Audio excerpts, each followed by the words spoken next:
मैं जागृतन बोल रहा हूँ। देखिए, मेरे पास वक्त बहुत कम है जागृतन जी, और हो सकता है मेरी जान को भी खतरा हो। मैं सुन रहा हूँ। मैं एक एटम बम पे बैठा हूं, और जो मैं आपसे कहने जा रहा हूं वो बात देश की सुरक्षा के लिए बहुत जरूरी और अहम है। मगर आप हैं कौन? मैं कोई भी हो सकता हूं, और ये फोन मैं महामंत्री जी को भी कर सकता था, मगर आपने अभी अभी अपना बेटा खोया है, और आप ये जरूर जानना चाहेंगे कि उस जहाज के हादसे के पीछे किन किन लोगों का हाथ है।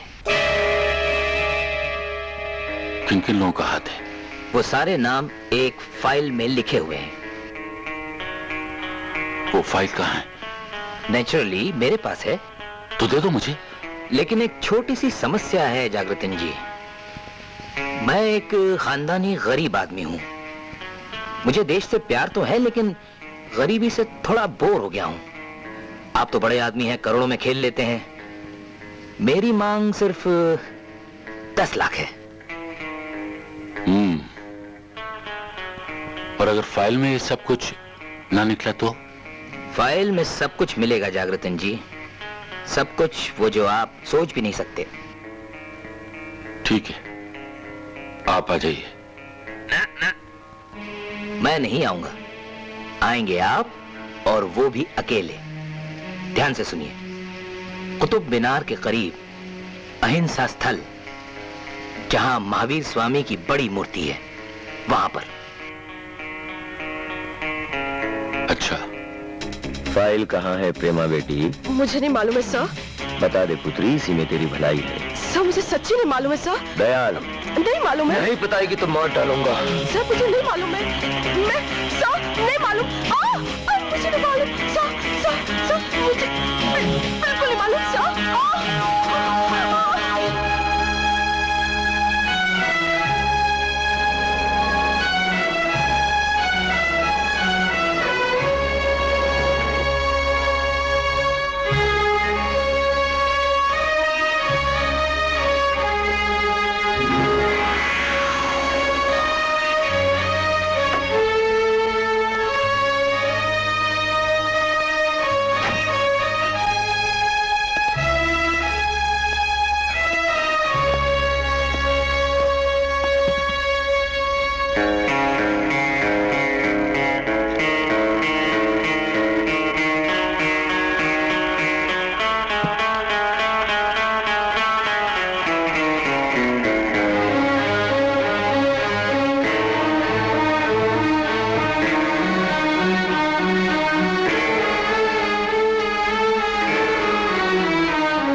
सॉरी,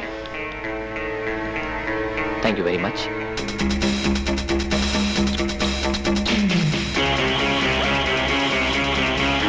शादी का है, बैठो नीचे। मोरे मन में।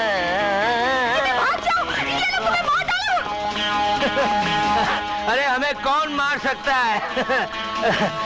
10 लाख रुपए उनके पास, 10 लाख। खामोश। क्या हुआ प्रेमा?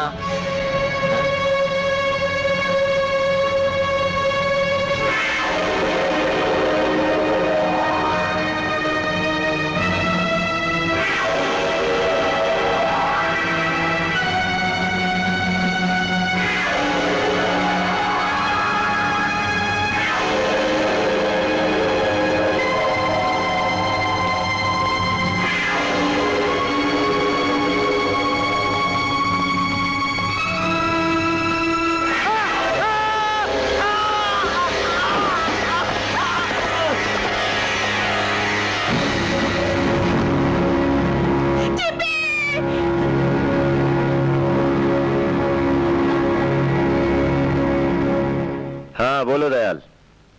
टीपी के पास फाइल तो नहीं मिली सर, मगर माल बहुत मिला। लगता है फाइल किसी के हाथ बेच थी। किसके हाथ बेचती? मेरे हाथ।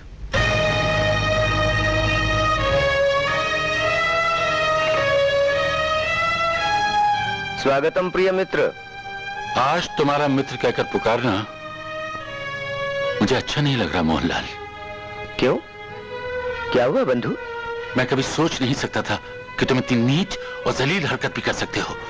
तो सोचना चाहिए था ना प्रिय मित्र। तुम लोगों में यही तो खोट है, सोचते नहीं हो। शर्म करो, थोड़ी शर्म करो। जो आदमी देश बंधु कहकर पुकारा जाता रहा हो, क्या वही देश बंधु देश के साथ गद्दारी भी कर सकता है? तुम्हारी भाषा ठीक नहीं है मित्र। मैं गद्दारी नहीं कर रहा हूं, व्यापार कर रहा हूं। व्यापार, और व्यापार तो तुम भी करते हो। अव्वल दर्जे के बेईमान आदमी है। हाँ, मानता हूं कि मैंने बेईमानी की, जरूर की, लेकिन उसका फल भी पा लिया। मैंने अपना इकलौता बेटा खो दिया। फिर भी मुझे भाषण दिए जा रहे हैं। हाँ, क्योंकि तुम बेईमानी और गद्दारी में फर्क नहीं समझते। मैंने आज तक अपने देश के साथ कभी गद्दारी नहीं की और नहीं करूंगा। मोहनलाल, देश तो मां होती है और तुम अपनी मां को बेच रहे हो। याद रखो, अपनी इस हरकत पर तुम्हें रोना पड़ेगा। आज बहुत दिनों बाद दिल खोल कर हंस रहा हूं। एक बेईमान आदमी ईमानदारी का उपदेश दे रहा है। उपदेश नहीं, सलाह दे रहा हूं। और अगर तुमने मेरी सलाह नहीं मानी तो मैं खुद संसद में जाकर बयान दूंगा कि तुम एक खतरनाक जासूस हो, एक गद्दार हो, एक देशद्रोही हो। मूर्ख हो तुम, मूर्ख।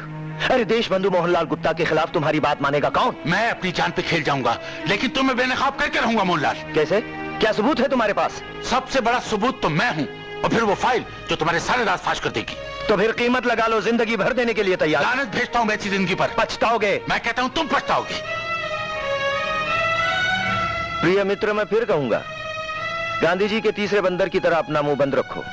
मोहनलाल, तुमने शायद चौथे बंदर की ताकत नहीं देखी, जो अपने देश में मर मिटा था, जिसने आज से 40 साल पहले अंग्रेजों को देश से बाहर निकाल फेंका था। आई से get out and get lost. जा रहा हूं, इसी वक्त वो फाइल महामंत्री को देने के लिए जा रहा हूं। देखता हूं कौन रोकता है मुझे।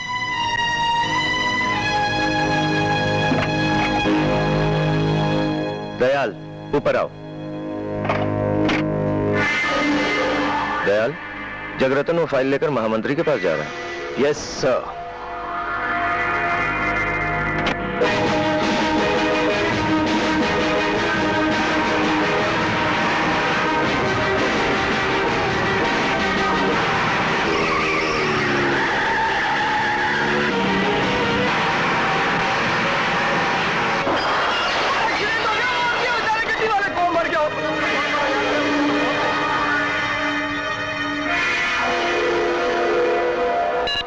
हाँ बोल दयाल। कार में फाइल नहीं मिली। फाइल नहीं मिली? नहीं। और जगरतन? उसे अस्पताल ले गए हैं, पहुंचते पहुंचते मर जाएगा।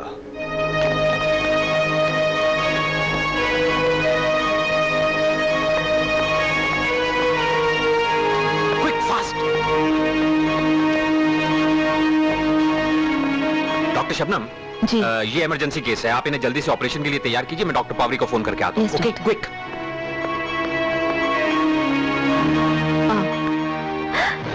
बाबूजी, बाबूजी,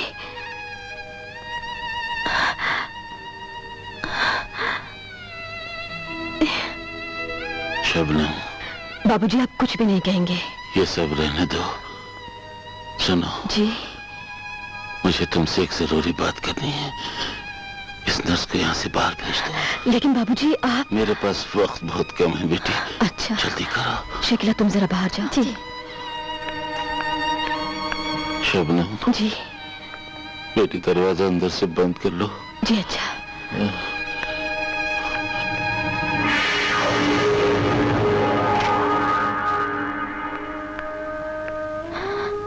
शबनम, जी।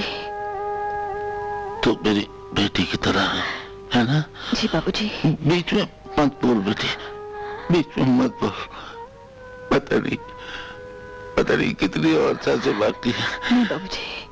अपने मरते हुए बाप के सर को कुरान समझकर उस पर हाथ रखकर कसम खा कि जो मैं तुझे देने जा रहा हूं वो सिवाय अमर के और किसी को नहीं देगी। मैं कसम खाती हूँ बाबूजी। जीती रहो बेटी, जीती रहो।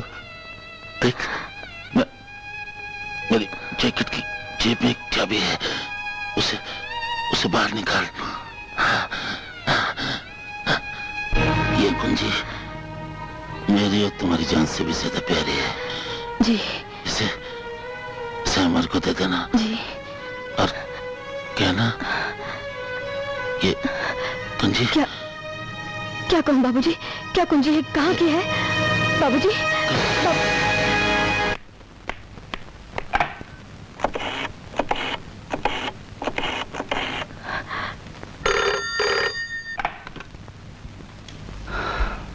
हेलो। अमर, तुम फौरन अस्पताल चले आओ। तुम रो क्यों रही हो? बाबूजी का इंतकाल हो गया। कैसे? उनका तुम्हारे लिए बहुत जरूरी पैगाम है। प्लीज फौरन चले आओ।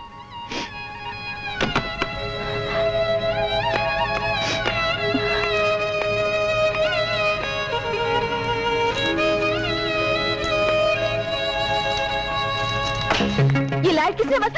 कौन है तुम? मेरे हाथ में पिस्तौल है, चिल्लाओगी तो भून के रख दूंगा।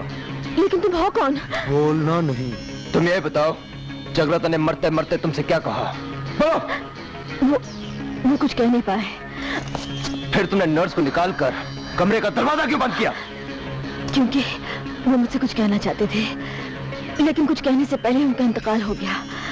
ये ऐसे नहीं मानेगी, सीधी उंगली घी नहीं निकलेगा। बोलो क्या कहा था?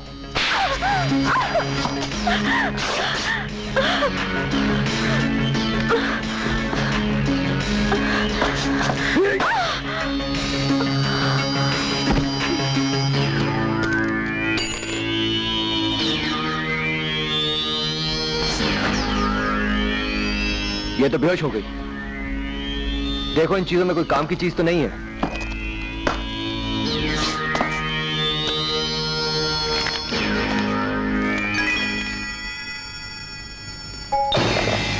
सब बेकार की चीजें हैं, चलो।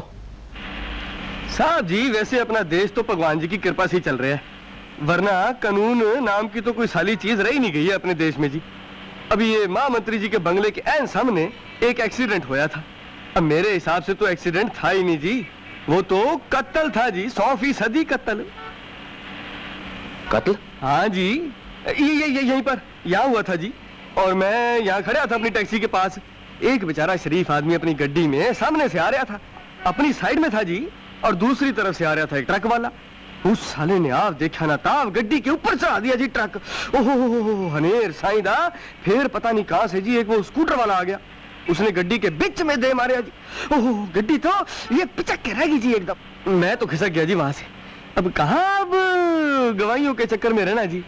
हम ठहरे मजदूर आदमी, अब कोर्ट कचहरी पुलिस थाना कहां पुकरते रहे जी अपना। पता नहीं था कौन बेचारा, पर मारे क्या होना जी वो पक्का। मंत्री था, मर गया। ओहो वाहे गुरु वाहे गुरु वाहे गुरु।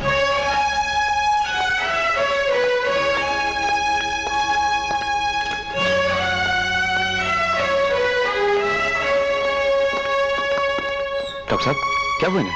बेहोश हो गई हैं। लगता है किसी ने इन पर हमला किया। अपने आप को बचाने के लिए इन्होंने उससे हाथापाई की और उस हाथापाई में बेहोश हो गए। होश कब आएगा? I can't see. सर पे चोट आई है, चेकअप के लिए ले जा रहा हूं। Oh my God. क्या कहा तुमने पुत्र? हत्या? कत्ल?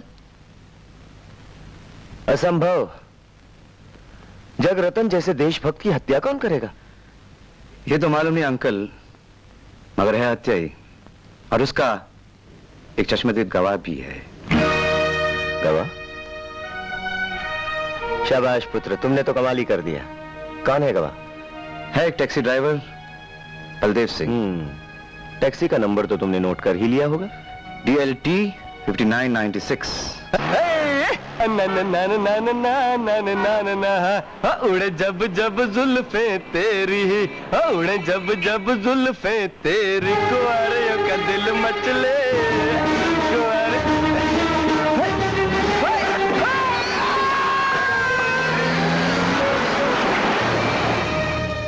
जगरतन ने शबनम से कुछ कहा तो उस पे हमला हुआ। बलदेव सिंह टैक्सी ड्राइवर ने कहा कि जगरतन का एक्सीडेंट नहीं, कत्ल हुआ और वो उसका चश्मदीद गवाह है, तो उसे भी कत्ल कर दिया गया। मेरा सवाल कुछ और है। मैं तो ये जानना चाहूंगा कि जगरतन मारे क्यों गए, उनका कत्ल क्यों हुआ? Why was he murdered? इस वक्त तो हम सब गहरे अंधेरे में हैं और रोशनी की बस एक ही किरण है, शबनम। सारे सवालों का जवाब उसी के पास है। इसका मतलब यह हुआ कि जब तक शबनम होश में नहीं आती, उसका जिंदा रहना बहुत जरूरी है।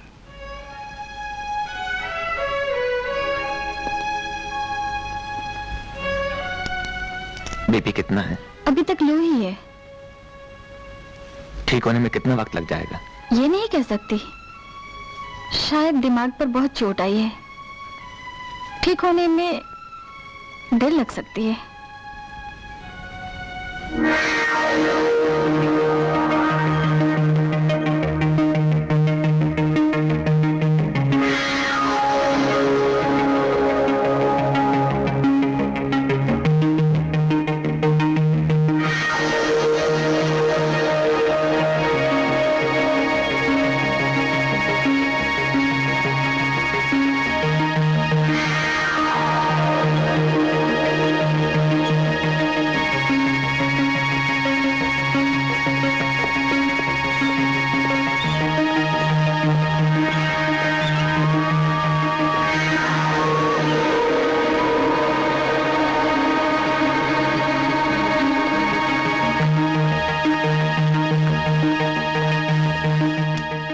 तबीयत कैसी है?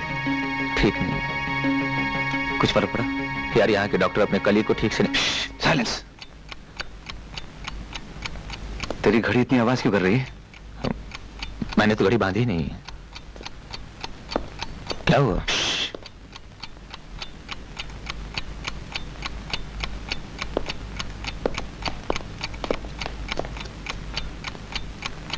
अमर क्या कर रहा है?